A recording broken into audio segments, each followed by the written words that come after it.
Alright, let's try that again. I'm pretty sure my rank went down. Does that mean I have to kill, like... it's not that weaker than the last guy. Alright, round 2. Everyone has an upgrade, right? Yeah. Okay. Yeah. And we're back. Welcome back to the greatest show this side of the Mississippi. I don't know about the goddamn Mississippi, but I'm from Louisiana. We don't play that this side of Mississippi shit.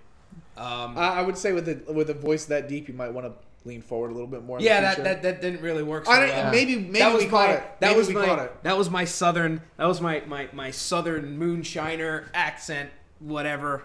Get that from living in North Carolina for 5 goddamn years. Well, goddamn, Andrew, you better take these goddamn pigs. You better put them on a spit and roast them real nice. You know, if you just throw in the British accent, that could work for an orc. Like the really like. Well, I don't know what you're talking about. Just like. We're gonna take these pigs right here, and we're gonna stuff them with stuffing from the Green-Eyed Moth. and then Sauron himself is gonna come and throw his special pepper sauce all over it. It's called the Mordor Ass Burner.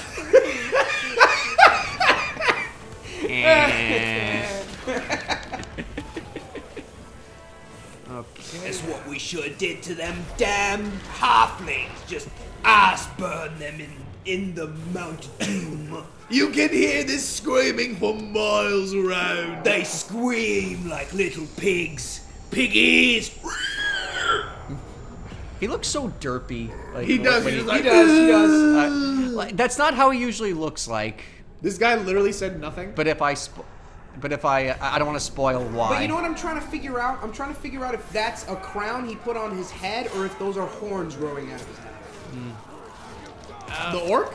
Yeah, the orc. It looked like thorns growing out. It looked like horns growing out of his head, but it looks like there's wire wrapped around it to keep it No, on his head. I don't think horns grow out of the heads. I think it's just a straight up like crown. Like a headpiece, right? Yeah, like a headpiece, yeah. It looked like a headpiece. So are you throwing a hammer at Yeah, them? usually this is a bow and arrow, but I You put put the hammer. yep. always Because it goes with this legendary set. Oh, okay. I always was fascinated in learning how to throw tomahawks. I don't know why. I think it's since I watched The Drake. Patriot as a kid. Remember the movie The Patriot? Yeah, yeah. When Mel Gibson just starts hacking the shit out of that guy and he throws a tomahawk. But then also fucking I got Jason no Momoa. Jason Momoa's a boss. He fucking, you see him throwing axes and drinking Guinness, and it's just like, Heck, I want to like, do that. I want to do that shit too. Yeah. I'm telling you, man, the frontier.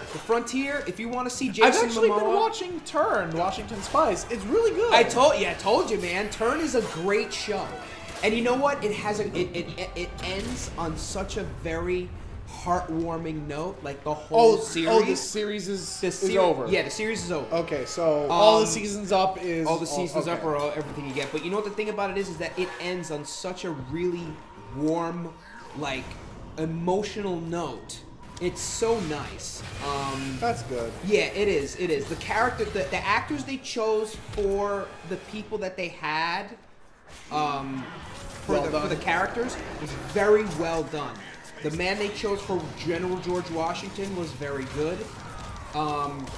Wait, and you see a couple I'm sorry. of Look at this. Boom, boom, boom, boom, boom, boom, boom, boom, boom, boom, boom, boom. What is that? Is that a brutalize? No, I'm just punching him over and over again Why? because it builds up might. I'm sorry. On that point, it just remembered something. I loved in what was it? I think it was any of the Spider-Man games when you start like web balling and then all of a sudden it goes to like super speed, like machine gun web ball.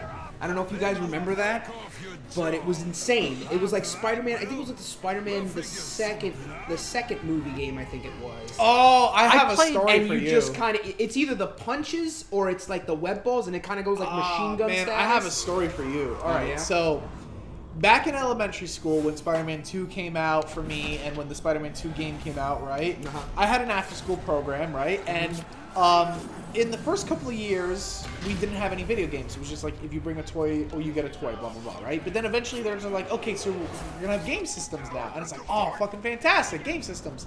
So, you know, Spider-Man 2 comes out, Spider-Man 2, the game comes out right around the same time.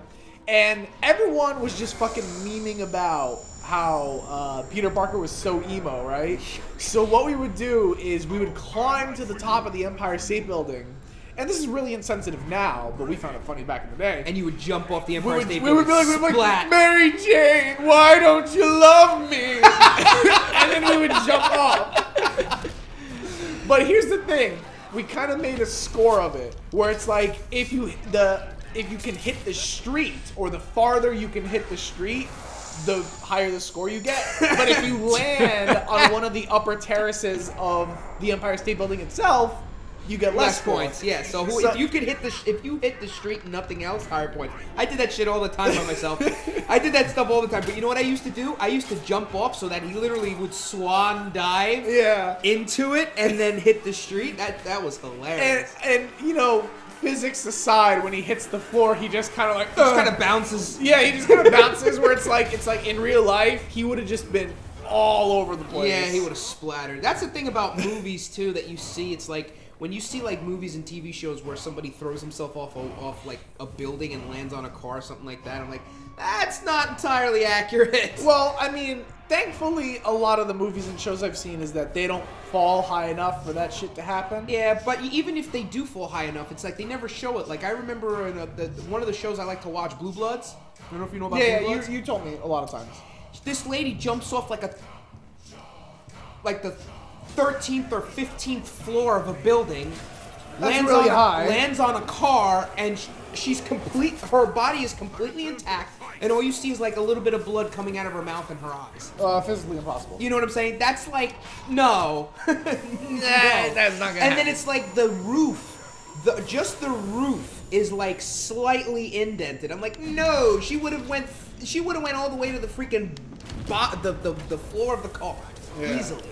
But you know, I know they gotta censor certain things. Yeah, that's why I'm like a big fan of I think Law and Order used to do this a lot too. Like if somebody jumped out of a window or whatever, they would not show the body. They would just show like a sheet over the body when you come back from like the credits. Yeah. And I'm like, okay, that makes sense because that's what you probably do. Yeah. Because it would probably be really messy. Yeah. By the way, I don't know if you noticed, but Talion in this game doesn't take fall damage. Oh, I've seen some of the playthroughs of this game as well. He doesn't take fall damage. Yeah. Assassin's Creed, I think you took fall damage. Yes, you did. I think you did. You took fall damage. Unless, of course, you landed in the hay thing. Yeah, the haystacks. No damage whatsoever. That's such a myth. I even if you did somehow landed just perfectly where you're going right that into hay's the not hay, gonna cushion you that hay enough. is not gonna cushion you enough from you getting a freaking concussion or splatting your brains on or inside shattering your spine. Just shattering imagine your just spine. like falling. Hey, you break your spine. Help! Help! I've fallen and I literally can't get up. Yeah. Help! Oi, we were looking for you. You're wanted for murdering the guy. Yeah, well, now I need your help. Fuck. What happened? No, I didn't deflect when I should have deflected. Dude, I think. your health is going down. All right, I can't fuck this up. Okay. What the fuck? Yeah, the Drake tried to get the final kill. Is that? No, that's not. Where'd he go? Where'd he go? Which way Where did did he he go? go? Which way did he go, George? Which way? Oh, he's broken. Where the fuck? Where the fuck? Come on. There he is. Right. Okay, you're mine. Never-ending story. Under the wall. Never-ending story. You see, that always just like is so weird when like instead of dying the way they die, they just kind of like and then they fall backwards. All right, I'm gonna try and take over the fort again, and hopefully not fuck up this time. Ow! The battle is still going on. Oh, because I didn't kill all the war chiefs. Okay, come on, I need help. Health. You're in panic mode, just like me. Oh, not nearly as panicky as you do. No. You know, I'm really appreciative of the fact of how long these campaigns are. Like this, you know, having to actually. Okay, so all right, it's having to actually fight. Oh, it's that guy. All of this. I can appreciate it very much so. You know? Yeah. Like for me, I like me. I'm a big advocate of team team, co-op playing a game. I'm a big fan of that. Whether it's online or it's you're sitting right next to somebody and you're playing co-op against something. Me and James, we used to play Army of Two. We played and beat the first and the second one, just me and him. And we would literally sit there for, when I mean hours, I mean we would literally sit for like 8 hours and play Army of Two. Wow. Like, we would literally just beat the shit out of that game. You know what I'm saying? Or playing, like, my thing is the one thing I loved about Destiny. And I know Destiny's kind of like a sore spot for some people, and it's a happy place for some. The one thing I liked about Destiny was, number one, FPS. I love FPS games. I really do. I enjoy them a lot. Okay, Another thing I'm a fan about Destiny is futuristic, but it's not too futuristic. You know what I'm saying? You're not using laser guns, you're not using blasters, you're using actual, like, firearms with ammunition. Yep. You know what I'm saying? I like that. I don't like using lasers. Well, I mean, your enemy has lasers, but then... Your enemy has lasers. Halo's the same thing. You all use bullets, they use lasers. Yeah, they use lasers, but it's like, it's something like that, and I appreciate it. And the thing about it is the bad guys are actually quite fun. You know, both in interacting and in killing, because the thing about it is you have different sides of them. Like regular Army FPS is you're always dealing with people your size. You see, There's a man on his helmet. Yep. Well, the head of a man. Okay. Yep. He uses it continuously for oral sex whenever he feels it. Oh God. Well, I mean, listen, I'm calling it like I sees it. Yep.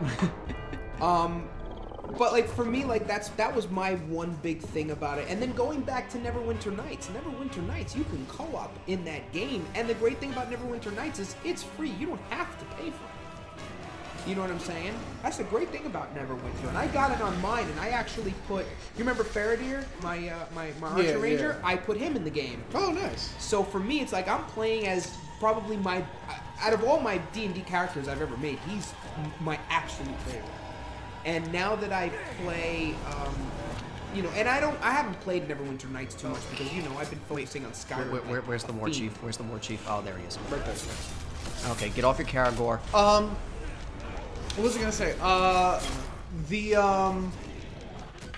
The thing that I like the most about like online games and co-op and whatnot is that I like it when there's like a nice, strong single player with optional online or co-op. Yeah. Because it's like, I don't want online to be mandatory, but I also want it present because you know what?